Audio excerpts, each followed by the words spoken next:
পাঙ্গাস মাছ দেখলে আমরা অনেকেই নাক সিটকই, আবার আমরা অনেকেই মাছটাকে পছন্দ করি না। কিন্তু এই মাছটা যদি সুন্দরভাবে রান্না করে খাওয়া যায় তাহলে কিন্তু এই মাছটা আপনার পছন্দের প্রথম সারির তালিকায় থাকবে। কেননা এই মাছটায় এত টেস্ট, যদি আপনি ভালোভাবে একবার না খেয়ে থাকেন তাহলে কিন্তু আপনি কখনোই বুঝতে পারবেন না।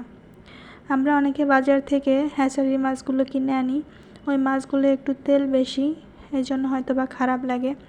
কিন্তু যদি আপনি আপনার নিজের পুকুরে চাষ করা মাছ বা বিল থেকে, যারা অনেকে বিলের মাছ বিক্রি করে তাদের থেকে দেখে শুনে নিতে পারেন, তাহলে কিন্তু এই মাছটা অনেক টেস্টি লাগে। রুই মাছ, কাতলা মাছ এগুলোর মতোই কিন্তু মাছটাও অনেক সুন্দর লাগে।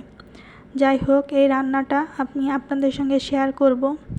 আর বলে রাখি, এই মাছটা কিন্তু আমার পছন্দের প্রথম সারির তালিকায়। দেখেন, মাছটাকে আপনি অনেক সুন্দরভাবে পরিষ্কার করে নেবেন। এই মাছের প্রথম শর্ত হচ্ছে মাছটা ভালোভাবে পরিষ্কার করে নিতে হবে।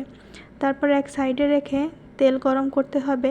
গরম করে এখানে আমি যে মাছের তেলটা পেয়েছিলাম ওটা তেলের ভিতর ছেড়ে দিলাম, কিন্তু এটা একটু সাবধানে দিবেন, কেননা তেল ছিটে এর জন্য।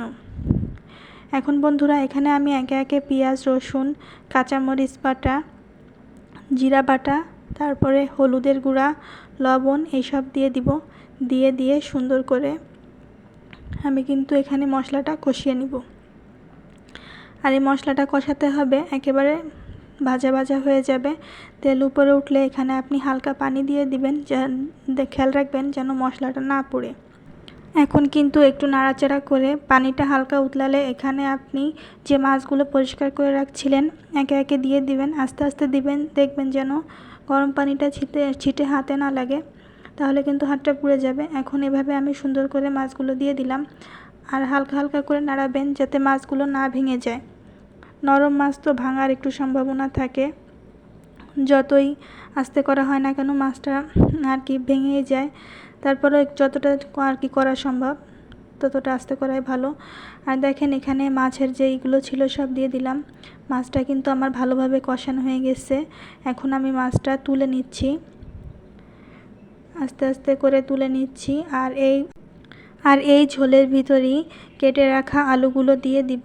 এখানে একটা কথা আপনাদেরকে বলতে ভুলে গেছি, এই মাছের সঙ্গে যে আলুটা দিয়ে রান্না করবেন আলুটা একটু বড় বড় করে কেটে নেবেন, তাহলে আলুটা গলে ঝোলটা ঘন হয়ে যাবে না। আমি এখানে 3টা আলু নিয়েছিলাম, মোট 12 পিস করেছি, মানে একটা বড় আলুকে আমি 4 ভাগ করেছি। আপনাদের যেমন সুবিধা সেরকম করে নেবেন। দেখেন, আমি এখন আস্তে আস্তে আলুগুলো দিয়ে দিচ্ছি। আলুগুলো দিয়ে সুন্দর করে নাড়াচাড়া করে আলু ঝোলের সঙ্গে পুরো মাখিয়ে তারপরে কিন্তু ঢেকে দিতে হবে।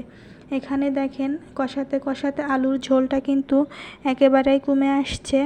এখন আমি এখানে হালকা পানি অ্যাড করে দিব, আর আলুগুলোও কিন্তু মোটামুটি সিদ্ধ হয়ে গেছে। এখন কিন্তু আমি এখানে ঝোলের পানি দিয়ে দিচ্ছি। আপনারা আপনাদের পরিমাণ মতো ঝোলের পানি দিয়ে দিবেন, আর কড়াইয়ের চারি সাইড পরিষ্কার করে দিবেন। পানিটা উতলে গেলে আমি এখানে যে কষানো মাছগুলো উঠায় রাখছিলাম সেগুলো দিয়ে আস্তে আস্তে নাড়াচাড়া করে দিচ্ছি। দেখেন, আমার তরকারি কিন্তু অনেক সুন্দর হয়ে গেছে, ঝোলটা টেনে আসছে, কালারটাও কিন্তু অনেক সুন্দর হয়েছে। এখানে কিন্তু একটু আর কি অনেকে শুকনা মরিচ খাইতে পছন্দ করেন, শুকনা মরিচ দিতে পারেন। আমরা যেহেতু শুকনা মরিচ খাই না তাই শুকনা মরিচটা দেওয়া হয়নি, স্কিপ করা হয়েছে। তবে যদি শুকনা মরিচটা দেন তাহলে কিন্তু তরকারির কালারটা আরও সুন্দর আসে, লাল লাল হয়। আমাদেরটা হালকা লাল হয়েছে।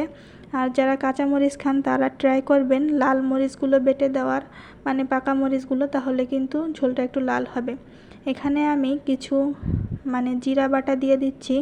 আপনারা জিরা বাটাও দিতে পারেন, আবার জিরার গুঁড়াও দিতে পারেন, যে কোনোটাই দিতে পারেন, যে যেটা পছন্দ করেন। আমাদের এখানে আমরা জিরা বাটা পছন্দ করি, এজন্য কাঁচা জিরা বাটাটা বেশিরভাগ মাছে ব্যবহার করা হয়।